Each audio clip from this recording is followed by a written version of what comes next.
Protests across Chicago on Saturday with more expected as ICE looks to ramp up crackdown efforts. This as President Trump traded barbs with Illinois Governor Pritzker on social media about the enforcement operations. Senior correspondent Mike Tobin is live in Chicago with the latest. Hello, Mike.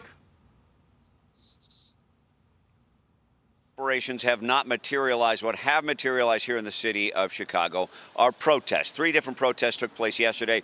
Yesterday evening, we saw hundreds gather in Millennium Park. A lot of the usual actors that we see at different protests. And the reason for that is 11 different groups that often protest around the city of Chicago came together under the umbrella of the Coalition Against the Trump Agenda. So they were focused on the Trump agenda, but you saw people protesting everything from the Palestinian cause to trans rights. They marched around the city without major incident. There was another protest that formed up in Broadview, and that is because an ICE processing facility is being set up there on a temporary basis. There were also protests at the Naval Station north of Chicago, and that is where ICE is largely headquartering, or certainly they're using that as a logistical hub.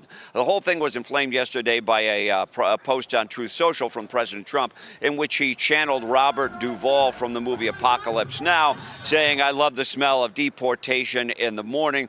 That triggered the ire of Illinois Democrats who had all sorts of negative things to say about that particular post. So while all the protests are going on, we still haven't seen major ICE operations. What we did see yesterday, 2 homicides and 5 people were shot in the city of Chicago since noon yesterday. Mike, back to you. Mike Tobin live in Chicago. Mike, thanks very much.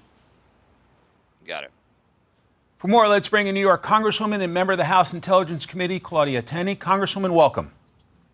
Thank you. Great to be on. So you've heard about the pushback from officials there in Chicago about the federal surge, perhaps in the Windy City. What's your take on all of it? Look, the people in Chicago want to have a safe city. You cannot have a prosperous city without having law and order. And this is all that we're calling for. And President Trump is straightening that out. I can tell you, I finally got back to D.C. last week and could see a marked difference in what has happened with the National Guard, providing logistics, providing a presence, providing a deterrent value for the people of Washington, D.C. And now the people of Chicago would be well served to have at least the National Guard help with some of these logistics operations, although it's a little bit of a sticky issue for President Trump to use this, to do this without the consent of the mayor and obviously the local officials. But look who's protesting. It's the same old Democrat, far left protesting groups that are opposing security, safety, and the hope for prosperity in the city of Chicago. When the people in Chicago are having to close down their buildings, and you're seeing continued murders and shootings going on because they don't have a strong police presence. But remember, Governor Pritzker didn't have any problem bringing the National Guard in when they had to protect the Democrats at their national convention. So that wasn't a problem for that situation. So I just hope the people of Chicago get an opportunity to have a prosperous city with free of crime so their children can go to school and they can prosper again. To here in Washington, the Army has extended the National Guard's orders to be on duty here through November. Maryland Governor Wes Moore on the other side suggests that's a waste of money. Let's play him and I'll get you to react. The National Guard are responsible during this occupation for 744 cubic yards of mulch spread, 886 bags of trash collected, 270 feet of fence painted. You know what we don't have stats on? How many illegal guns has the National Guard seized? How many drug busts has the National Guard done? You work here, you live here part-time. How do you respond to the governor of Maryland?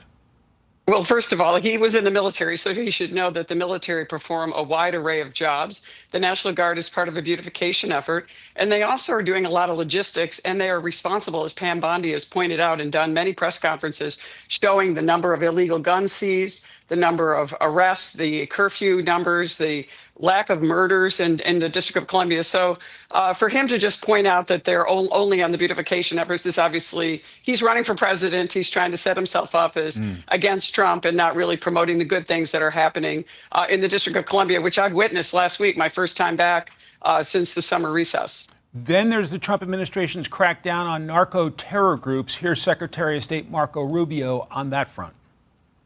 The United States has long, for many, many years, established intelligence that allow us to interdict and stop drug boats. And we did that. And it doesn't work. Interdiction doesn't work because these drug cartels, what they do is they know they're going to lose, 2% of their cargo. They bake it into their economics. What will stop them is when you blow them up, when you get rid of them. What do you make of this more aggressive approach in fighting the drug war?